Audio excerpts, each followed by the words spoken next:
Two sights you don't see very often nowadays when you're playing against TCU women's basketball. A tough third quarter and a loss in the Big 12 championship game as the outright favorite. I'm Merritt Wagstaff on location here in Kansas City, and this is episode 7 of your Frogs Today women's basketball postgame report. The Horned Frogs fell in the Big 12 title game today, 62-53. With a big factor, the third quarter looked very different from what we've seen from TCU all season. Earlier this year in Utah, the Utes outscored TCU 18-11 in the third, a game the Frogs would eventually go on to lose in overtime 87-77.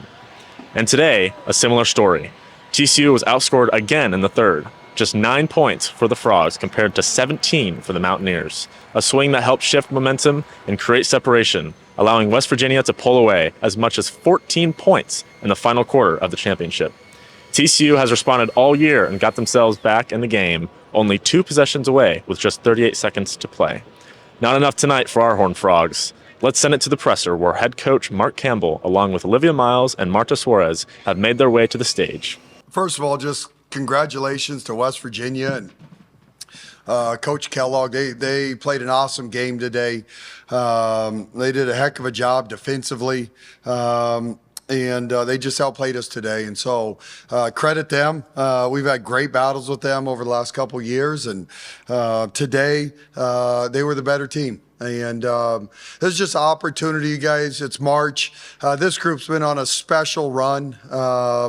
And they have fought and won a Big 12 championship, and then got to this game and had a chance to win another championship. And so I'm incredibly proud of our group, how far they've come, the way that they battle and compete. Just today we didn't have it. We didn't have it, and that happens. And one thing I'll say, this group always has bounced back and have grown and improved and gotten better. And I know we'll continue to use this as a great learning experience. And we get a week, and they've earned this to recharge, to get refreshed, and then the real thing begins. And we're going to do everything we can to make sure we don't feel this pain for a while. And hopefully we can have a magical run.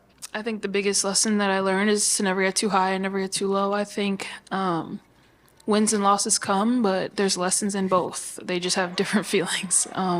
So, you know, I can only speak for myself and my experience that I've had in my college career. But I'll do my best to try and lead the young ones and lead the ones who haven't been far in March, and take this postseason and use these feelings of you know, maybe regret or maybe disappointment, and turn it into fuel and motivation in some way. It's amazing and to do with this group of people, and at the end of the day, that's what I transferred for. You know, I was looking somewhere to go deep into March, and I'm excited that we get such an incredible opportunity, and I'm excited to learn from this loss and to grow from this loss. You know, we were watching film on BYU and K-State and 2 months ago, and we looked like a completely different team. So I just know we're going to look very different a month from now too. So excited about that. Offensively, TCU struggled to find their rhythm, shooting 33% from the field and just 25% from 3, finishing the night 8 of 31 from beyond the arc. The Frogs were also out-rebounded by 7, another area that made it difficult to close the gap down the stretch. We've won 4 straight, so I think we've done pretty well against them. Tonight they outplayed us. I thought they had more physicality. I thought they won the 50-50 balls. And there's sometimes, you guys, this group's 29-5. It hasn't happened very often, but we just didn't quite have it tonight. We didn't have the juice, and they did, and credit them. And I'll tell you what, in competition too, when you've beat a team twice, man, they were hungry. And so, and obviously I'll take the blame. I got to do a good job and making sure our team's ready to go. And so ultimately it falls on me. And so this will be a great learning experience. But there's not, I think Coach Kellogg is one of the best defensive coaches in the country. If you watch the game before against Colorado, I think either team got to 50. So it's not like they did something tonight that's different. It's really hard to score on these guys, and they do a really good job. They deserve the credit. In back-to-back games, Miles has gotten into foul trouble. acknowledging that that is an area she wants to clean up heading into the NCAA tournament. She picked up 3 fouls by the second quarter and a 4th in the third. I'm not trying to foul, but yeah, sometimes dumb stuff happens, and I'm upset at myself that I put myself in that position. But I know Coach trusts me. At the end of the day, he doesn't sit me for too long. So, it's just being smart. I think my fouls I kind of shot myself in the foot because it ruined my flow a little bit. I don't foul a lot ever. These last 2 games, I don't know what has been going on, but yeah, definitely going to make an adjustment there for sure. Help my team out. Miles led the team with 17 points and Marta Suarez right behind with 16. We heard from an emotional Marta Suarez on this being the first time she has played for a tournament championship.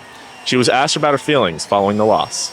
Well, it sucks, I haven't been in this position to compete for a championship in college basketball yet, so it sucks. But just kind of, to be honest, just a little bit disappointed at myself. Just kind of, I think I showed up in my role a little bit too late today. They're a phenomenal team. We came in not humble enough, not hungry enough, and so it's just tough. That's what it is. That's what losing is, I guess. So I'm just excited about practice. Despite the loss, TCU was well represented in the Phillips 66 Big 12 All-Tournament team, with both Suarez and Miles selected after strong performances throughout the week here in Kansas City. This is not the feeling they expected, and is pretty much a guarantee that they don't ever want to feel this way again.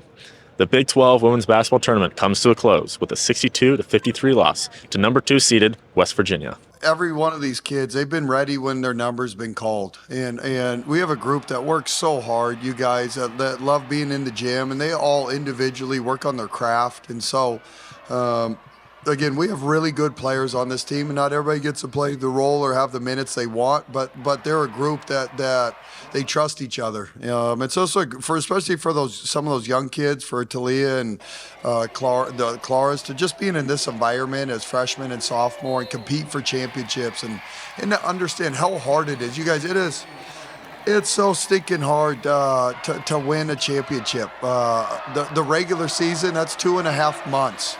Of grinding 18 games, and we did that. And then to get back here, I think it's and take everybody's best shot. This group has been able to do that, and so these young kids on our roster are getting to see it and feel it and taste it. And it is, you guys, it's exhausting and it's hard. And this group has done a heck of a job. We just didn't do it enough today.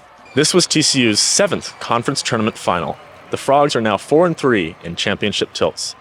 A tough one for Mark Campbell and his team, as Campbell was going for not only a back-to-back tournament title, but his 6th league title and as many seasons as head coach when including conference tournaments. Painful as this is, and this sucks, the body of work that this group has accomplished is incredible.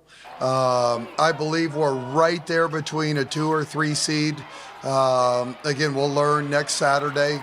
But what they've accomplished with 10 new players is one of the best resumes in college basketball. And so obviously we're going to get to host. The question is whether or not we get an opportunity to play at Dickey's Arena at a regional site. And we've been chasing that. This group has been chasing that. We've been darn near flawless. It's hard to put together a resume that's 29-5.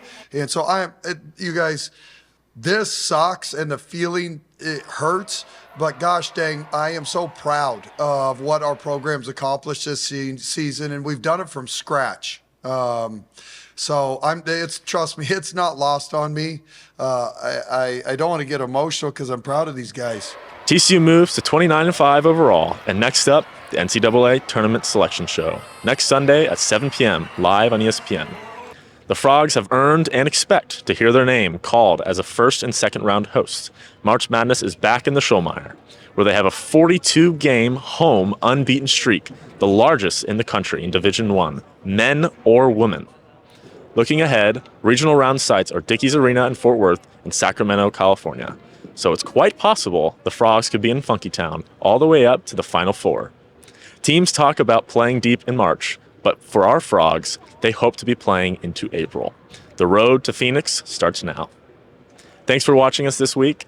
This has been episode 7 for our Frogs Today Women's Basketball On Location specials. But we're not done yet here in Kansas City, as the men arrive tomorrow as they earn the 6th seed in the Phillips 66 Big 12 Men's Basketball Tournament, which starts Wednesday for them. We've got you covered for all that and more. We have head coach Jamie Dixon on the show tomorrow upon team arrival. Tune in on our website at frogstoday.com and, of course, our socials at Frogs Today. I'm Merritt Wagstaff. Good night from Kansas City, and go Frogs.